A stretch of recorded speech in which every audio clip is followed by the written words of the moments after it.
Depuis des siècles, l'étude du cerveau repose sur la dissection. Elle a permis de comprendre les différentes structures qui le constituent, mais une question persiste. Pourquoi disséquer ne suffit pas pour comprendre le cerveau? La dissection permet d'observer l'anatomie du cerveau et d'identifier ses différentes structures.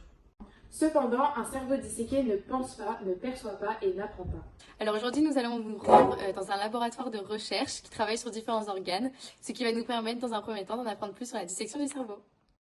La dissection est une technique utilisée depuis l'Antiquité pour étudier le corps. Interdite au Moyen-Âge, elle se développe à la Renaissance et devient essentielle au XIXe siècle. Lors de notre visite au laboratoire, les chercheurs nous ont expliqué que la dissection consiste à ouvrir un organisme pour observer ses organes et comprendre leur organisation. Ils peuvent ensuite prélever un petit morceau de tissu et faire une mise en lamelle pour l'observer au microscope et voir des cellules. Cependant, cette méthode a des limites, elle est destructrice et ne permet pas d'observer un organisme vivant en fonctionnement. Pour aller maintenant plus dans le vif de notre sujet et de nos expériences, nous allons vous montrer une autre technique qui permet aussi de comprendre mieux le cerveau, l'IRM, qui va nous être présentée par les chercheurs. L'IRM apparaît dans les années 1970 avec l'IRM anatomique qui permet de voir la structure interne du corps. Dans les années 1990, elle évolue avec l'IRM fonctionnel qui permet d'observer l'activité du cerveau en temps réel. Pour les chercheurs, l'IRM est une révolution par rapport à la dissection. D'abord, elle permet d'observer un organe vivant, un cerveau qui réfléchit, un cœur qui bat, une tumeur qui évolue, alors que la dissection montre seulement un organisme mort. Ensuite, l'IRM ne détruit pas le corps.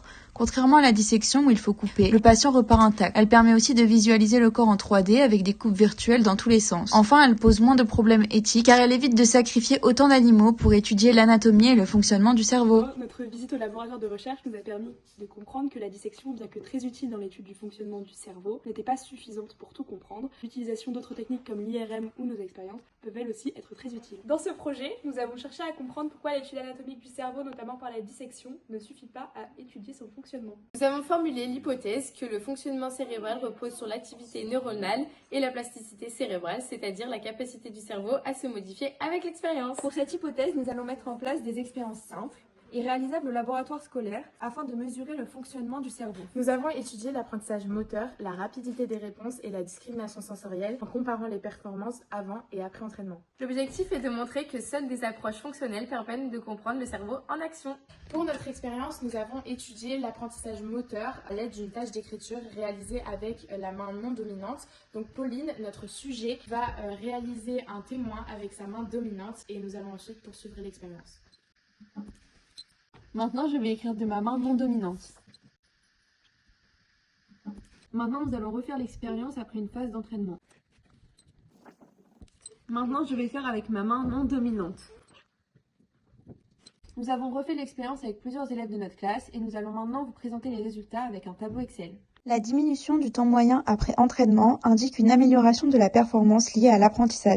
Avant entraînement, lors de la tâche effectuée avec la main droite, on voit l'activation du cortex moteur gauche. Après entraînement, l'IRM fonctionnel montre une réorganisation des aires cérébrales activées lors de la tâche motrice. Certaines régions deviennent plus efficaces et d'autres peuvent être recrutées, y compris dans l'hémisphère droit. Cette réorganisation traduit la plasticité du cerveau lors de l'apprentissage. Nous n'avons pas pu réaliser nous-mêmes les images d'IRM fonctionnelles car cette technique nécessite des moyens importants. Donc nous avons utilisé des images issues de la littérature scientifique afin d'illustrer l'activité cérébrale lors d'une tâche motrice.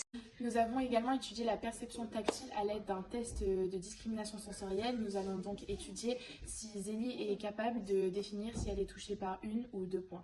En touchant la main de Zélie avec une ou deux pointes à distance variable, elle a d'abord échoué à discriminer deux pointes rapprochées, percevant comme une seule. Après entraînement, ses performances se sont améliorées, elle ne s'est pas trompée. Bien évidemment, comme pour la première expérience, nous avons testé l'expérience sur plusieurs individus de notre classe. Nous allons vous présenter les résultats. La diminution du nombre d'erreurs après entraînement traduit une amélioration de la discrimination tactile compatible avec un phénomène de plasticité cérébrale. Nous comprenons bien que les récepteurs sensoriels sont restés identiques, mais c'est l'information traitée par le cerveau qui a évolué. Suite à nos expériences, nous pouvons conclure qu'une dissection ne permettrait pas d'observer ces modifications fonctionnelles. Elle renseigne sur la structure du cerveau, mais pas sur son fonctionnement. L'étude de la plasticité cérébrale et l'activité neuronale est donc indispensable pour comprendre le fonctionnement du cerveau. On en conclut donc que la dissection permet de mieux comprendre l'anatomie du cerveau, mais pas de rendre compte de son fonctionnement. Nos expériences ont montré une plasticité cérébrale mesurable, sans aucune modification anatomique. Comprendre le cerveau nécessite donc des approches fonctionnelles capables d'étudier l'activité des réseaux neuronaux en action.